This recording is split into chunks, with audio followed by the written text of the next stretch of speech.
Yoho, apa kabar nakama semuanya? Semoga nakama semua selalu dalam keadaan yang sehat-sehat saja. Pada chapter sebelumnya, kita telah mendapatkan kelanjutan cerita di mana Kokushibo akan menjadikan Tokito sebagai iblis.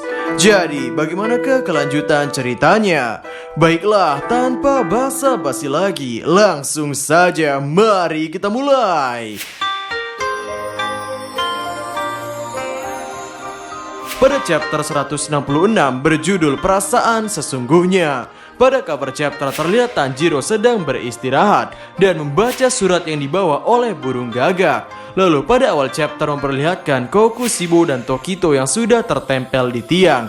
Kokushibo berkata, "Keturunan dari selku sendiri adalah hal yang tak pernah kubayangkan, membuat hatiku jadi tergerak. Jika soal tanganmu, kau bisa menyembuhkannya saat kau berubah menjadi iblis.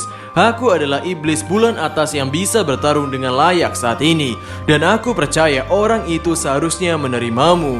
Kokushibo juga berkata, "Jika Tokito mati karena kehilangan banyak darah atau orang Muzan tidak menerimamu dan mati, maka itu menjadi takdirmu." Lalu dari belakang Kokushibo terlihat Genya yang akan menembakkan shotgunnya. Namun Kokushibo tiba-tiba ada di belakangnya dan berkata, "Kau juga sependapat ya kan?" Di waktu yang hampir bersamaan, lengan Genya tiba-tiba putus. Melihat hal itu, Tokito pun meneriakkan nama Genya dan berusaha untuk lepas dari tiang tersebut.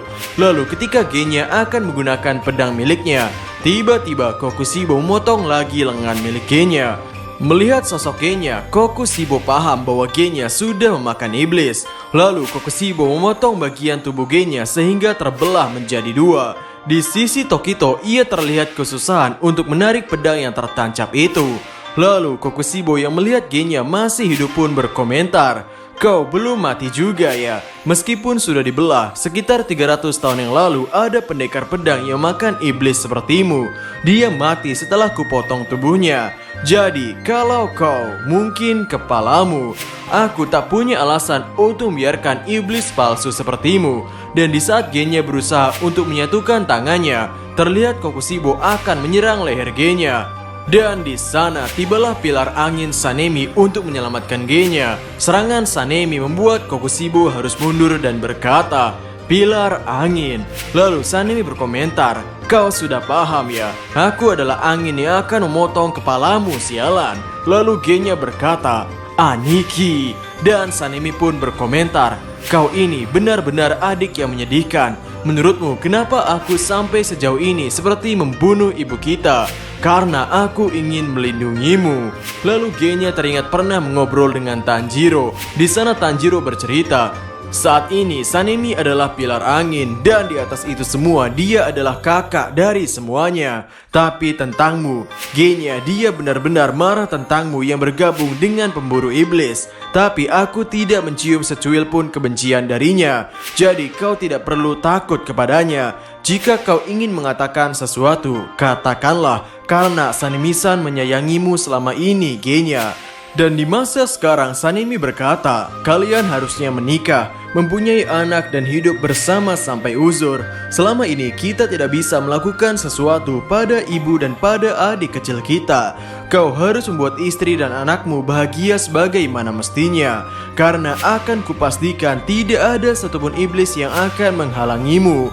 Mendengar hal ini, dengan mengalirkan air matanya, Genya berkata, "Maaf Nichan, aku benar-benar minta maaf." Dan di sisi Kokushibo ia berkomentar, "Hah, pemburu iblis bersaudara, membuatku kangen saja." Kemudian Sanemi berkata, "Beraninya kau memotong adikku, dasar mata aneh sialan. Kau akan mati, tidak bisa dimaafkan." Dan ketika Kokushibo menggunakan serangan teknik bulannya, Sanemi menghindarinya melewati bawah dan mengincar kaki Kokushibo. Namun Kokushibo masih bisa menghindarinya dengan melompat ke atas. Tidak berhenti sampai di situ, Sanemi menggunakan teknik lainnya yang cukup bisa menghancurkan tiang-tiang di sekitarnya. Lalu ketika Sanemi dan Kokushibo saling membenturkan pedangnya, di sana terlihat dengan jelas wujud pedang milik Kokushibo.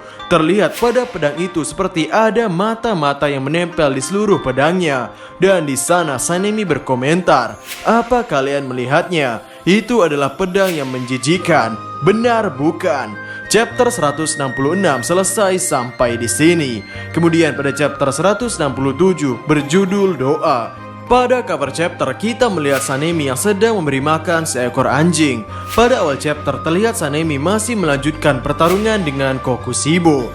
Kokushibo menggunakan teknik serangan bulannya yang sampai menebas tiang-tiang di sekitarnya.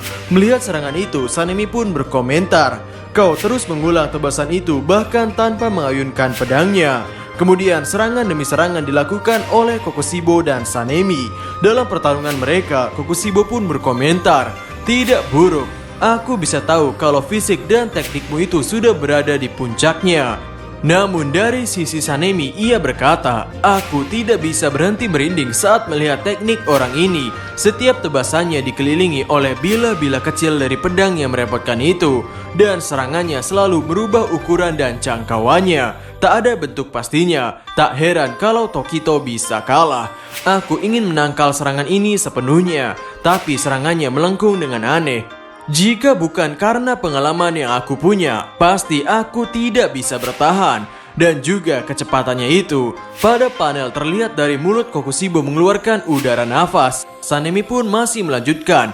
Dan lagi si bangsat ini bisa menggunakan pernafasan. Seorang iblis dengan kemampuan regenerasi dan kekuatan fisik yang hebat sedang memakai pernafasan sialan ini.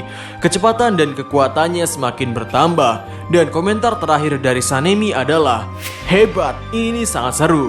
Ini adalah iblis yang layak untuk dibunuh." Lalu Sanemi menggunakan teknik nafas angin bentuk kedua. Namun serangan itu masih bisa ditahan dengan pedang Kokushibo dan Kokushibo malah bisa memberikan serangan balik. Tidak berhenti di sana, Sanemi pun mengayunkan lagi pedangnya dengan melompat dan mengharuskan Kokushibo menahan dengan pedangnya.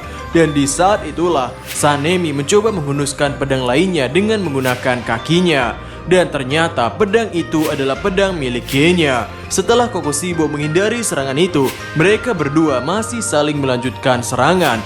Mendapatkan perlawanan yang cukup sengit dari Sanemi, Kokushibo pun berkomentar, "Hah, dia masih bisa mengimbangi teknikku. Perasaan yang membuatku kangen ini memicu adrenalin." Masih dalam kondisi saling bertukar serangan, Sanemi pun berkomentar, "Aku bahkan tidak bisa berkedip. Aku bisa saja mati kalau salah mengayunkan pedang." Lalu Kokushibo berkomentar, "Dahulu di era Sengoku dan beginilah aku. Benar, bagaimana aku dan Pilar Angin, kami berdua mengembangkan teknik berpedang kami." Ketika mengatakan itu, Kokushibo menggunakan serangan teknik nafas bulan bentuk ke-6. Yang mana hasil dari serangan-serangan tadi membuat tiang-tiang dan benda lain di sekitar tempat bertarung mereka sudah dalam keadaan rusak terpotong-potong. Genya yang tidak bisa melihat kakaknya berada mengkhawatirkan tentang kondisi kakaknya. Dan di kondisi Sanemi, terlihat Sanemi sudah terluka parah. Banyak tebasan yang ia terima dan darah keluar dari tebasan-tebasan itu. Di sisi lain, Kokushibo pun berkomentar, "Kau bisa bertahan untuk berapa waktu hingga saat ini. Namun jika kau bergerak, organmu akan keluar." Kemudian yang dirasakan oleh Kokushibo adalah detak jantungnya meningkat dan ia tidak mengerti apa yang terjadi. Dan di sisi Sanemi, ia berkata, "Fufu hahaha, darah langka untuk iblis, layaknya bubuk silver finve bagi kucing." Lalu sambil melancarkan serangannya, ia berkata, "Wah, ada apa kawan? Kenapa kau kaget begitu? Sepertinya darah kotorku bisa berguna bahkan untuk iblis bulan atas. Iblis bisa jadi mabuk saat mencium bau darahku. Ini adalah darah langka dari yang langka, satu-satunya di dunia. Silahkan dinikmati." Chapter 167 selesai sampai di sini. Hoho, sungguh pertarungan yang sangat seru antara Pilar Angin Sanemi dan Iblis Bulan Atas pertama Kokushibo. Dan sepertinya Sanemi masih belum menyerah. Dan sejauh manakah efek darah yang disebut langka oleh Sanemi ini? Jadi, kira-kira bagaimanakah kelanjutan ceritanya? Nantikan di Zona Manga. Jadi, sampai ketemu lagi dan terima kasih banyak.